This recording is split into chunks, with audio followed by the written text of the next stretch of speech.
In this next segment, we will create the articulated rod. We will begin by entering into part design. We will appropriately name our part,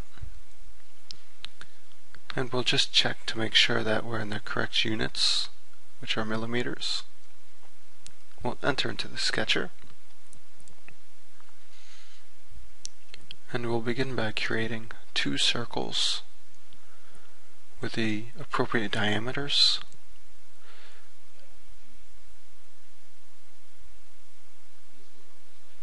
We're also being careful to avoid any coincidences or any constraints to the origin. We're going to connect these circles with two lines, and once we have our constraints, we'll trim the circles appropriately.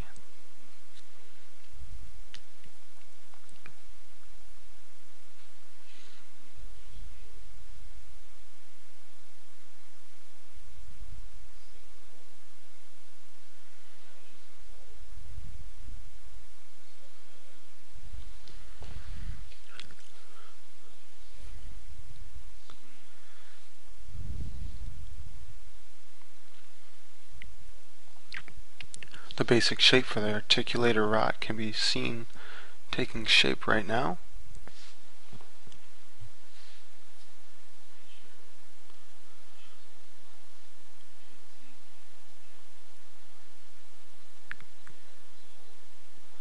Once all the final constraints are in place, we will test the part to see if there are any inconsistencies, and there weren't.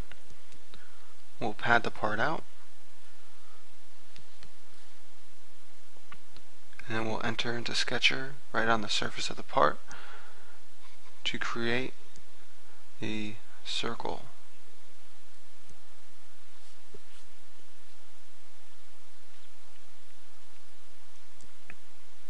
The circle will be padded out further. There will also be the circle on the other end padded out a little further as well. And then we will create holes in the elongated hole.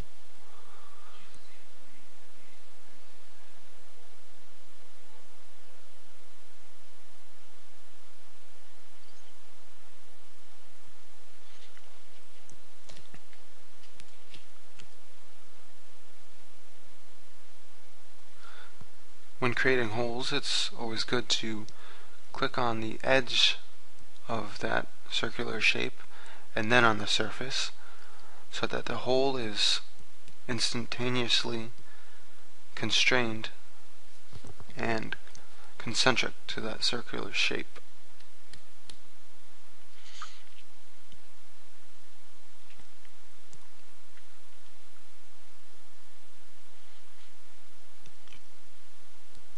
The elongated hole is now created.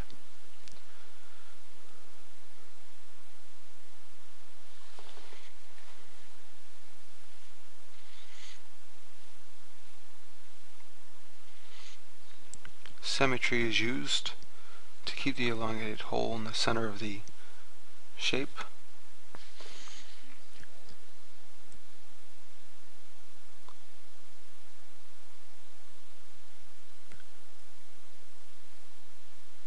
The next constraint was not specified in the documents given, but was instead improvised.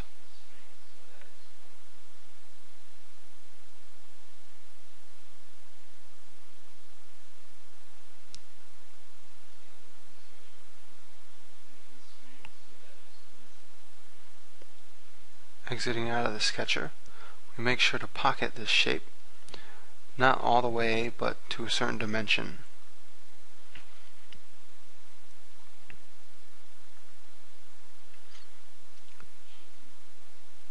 We now require fillets to be added of, I believe, 24 millimeters.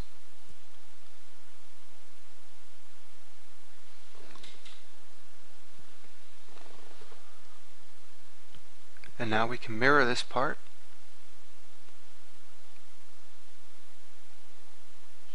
and the articulated rod is complete. Just testing. We should always rename the branches in your specification tree. I've only shown one branch being renamed here, but you would do the rest. And you would also test the object by seeing if it updates correctly, and it does.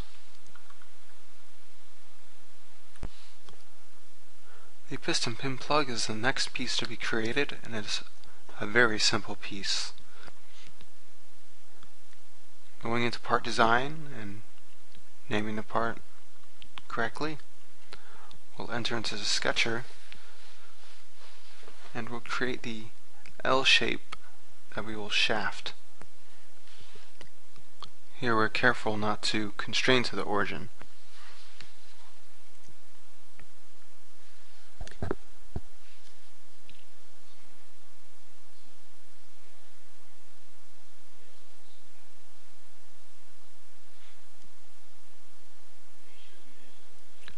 Exiting, we shaft our L-shaped piece 360 degrees and add a fillet.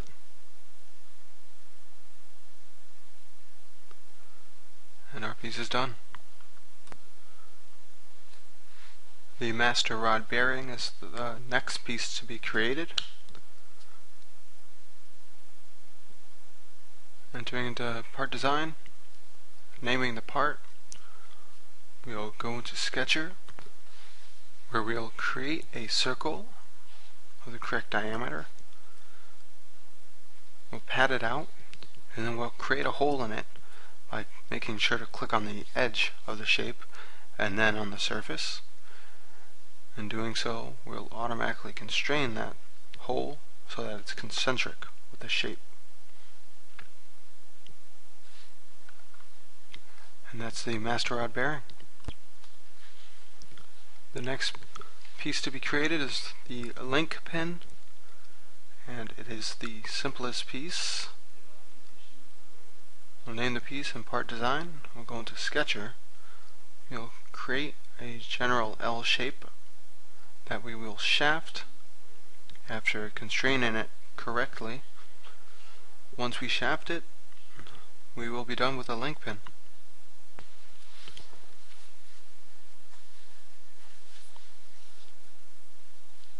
Remember, it is always good to rename the branches in your specification tree, as I have shown.